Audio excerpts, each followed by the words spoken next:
Sa rehiyon ng Timog Silangang Asya, umusbong ang isang mapusok na alitan sa pagitan ng Malaysia at Pilipinas matapos ang insidente ng territorial shelf na isinumite ng Pilipinas sa United Nations. Ang pangyayaring ito ay nagdulot ng tensyon sa pagitan ng dalawang bansa na kumikilos bilang sentro ng kontrobersya at di pagkakaunawaan.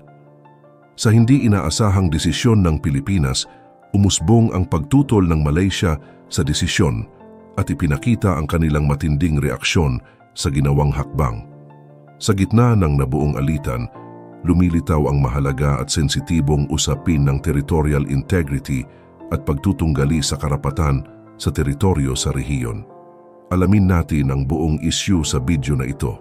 Sa isang pangyayaring nagbigay buhay sa alitan sa pagitan ng Malaysia at Pilipinas, tinutulan ng Malaysia ang hakbang ng Pilipinas na isumite sa United Nations ang lawak ng kanilang continental shelf sa ilalim ng dagat, partikular mula sa mga baseline ng Sabah.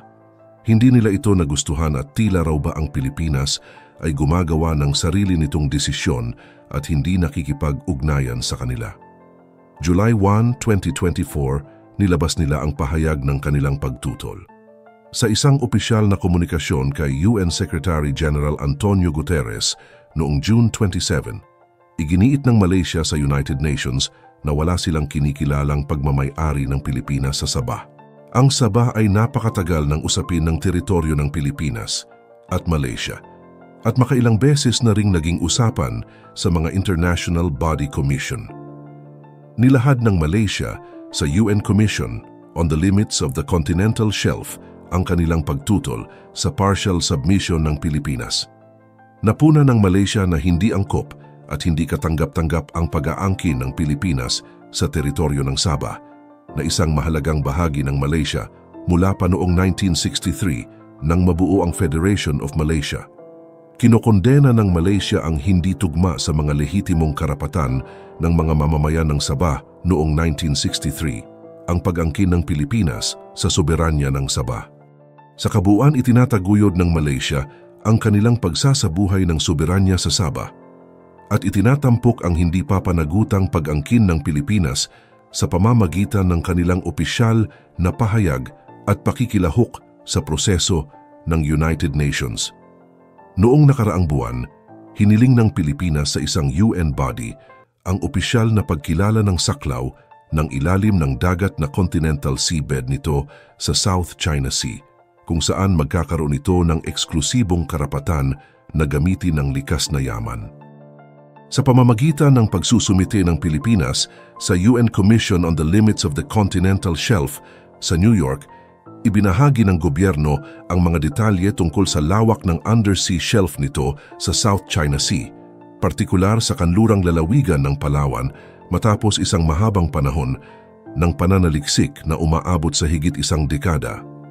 Ayon sa Department of Foreign Affairs, DFA, sa ilalim ng Article 76 ng UN Convention on the Law of the Sea, UNCLOS, may karapatan ang isang coastal state tulad ng Pilipinas na magtukoy ng outer limits ng kanyang continental shelf. Ang nasabing continental shelf ay tinutukoy ang seabed at subsoil ng mga submarine na lugar na labis sa 200 nautical miles, ngunit hindi aabot sa 350 nautical miles mula sa baseline kung saan sinusukat ang territorial sea. Sa pamamagitan ng Extended Continental Shelf Technical Working Group na pinamumunuan ng National Mapping and Resource Information Agency, mahigit 15 taon na pinag-aralan at inayos ang pagsusumite.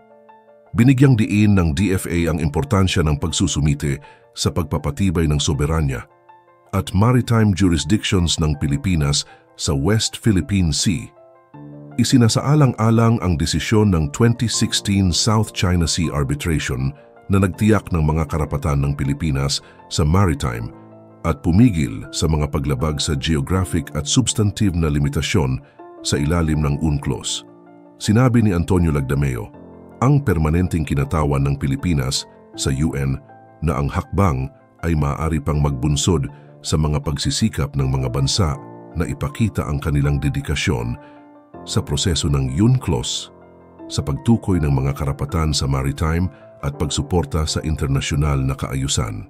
Ayon kay dating kalihim ng Department of Foreign Affairs, Teodoro Locsin Jr., hindi magpapabaya ang Pilipinas sa kanilang pag-angkin sa teritoryo ng Sabah sa kabila ng mga alok na pinansyal na agresibo. Ang dumalaw na Malaysian Foreign Minister na si Dato Seri Utama Haji Muhammad bin Haji Hassan ay magpupulong kay Foreign Affairs Secretary Enrique Manalo upang talakayin ang kasalukuyang kalagayan ng relasyon ng Pilipinas-Malaysia. Ayon sa DFA, plinano rin ni Manalo at Hassan na talakayin ang mga pangyayari sa rehiyon at pandaigdigang aspeto, habang ito ang unang pagbisita ng Malaysian Foreign Minister mula ng mamuno sa Malaysian Foreign Ministry noong Disyembre 2023. Sa pagtatrabaho at pakikipag-ugnayan sa isa't isa, target ng dalawang panig na maisagawa ang 8th Bilateral Joint Commission Meeting na huling naganap sa Manila mahigit isang dekada na ang nakalilipas. Nag-imbita si Manalo ng opisyal na pagbisita mula sa kanilang katuwang. Pinanindigan pa niya ang pangangailangan na mapanatili ang mataas na antas ng komunikasyon ng dalawang bansa noong 2023. Ayon sa anunsyo ng DFA nitong Biyernes, darating si Hassan sa Pilipinas ngayong araw upang mag-highlight ng mga programa na naglalayong palakasin ang kanilang kooperasyon ayon sa Embahada ng Malaysia sa Maynila. Ang usapin na ito ng Malaysia at Pilipinas ay tila naging tensyon sa pagitan ng dalawang bansa. Para kasi sa Malaysia, isang kawalang respeto ang ginawa ng Pilipinas at hindi ginagalang ang kanilang teritoryo na matagal nang natapos ilang dekada na ang lumipas. Bago tayo magpatuloy kaalam, i-share ko lang itong natuklasan kong good news. May anak o kamag-anak ka bang nag-aaral? Malaking tulong itong reviewers na ito sa pag-aaral ng anak o kamag-anak mo. Sa halagang 50 pesos lang ay mapapasayo na ang 20+ reviewers. Philippine Licensure Examination Reviewers for Nursing, Teachers, Pharmacists, Accountant, Criminologists, Agriculturist, Air Force, PNPA, Fire Officer, Cadetship, DOST Reviewer, English Reviewers, College Collections Reviewers, Civil Service Exam Reviewers at marami pang iba. I-click lang ang link sa description at comment section.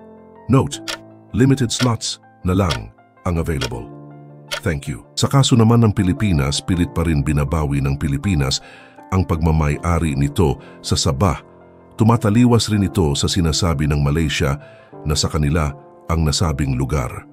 Ayon pa sa mga opisyal, ang isinumite na territorial shelf ay para sa ilalim ng dagat o seabed at talaga namang sakop ng seabed ng Pilipinas ang baseline ng Sabah.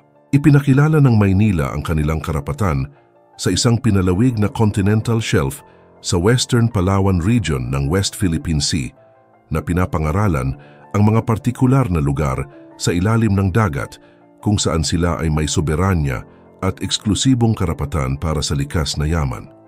Ayon sa Malaysia, wala itong batayan at isa lamang aksyon para muling kuhanin ang Sabah sa kanila, kaya labis nila itong tinutulan.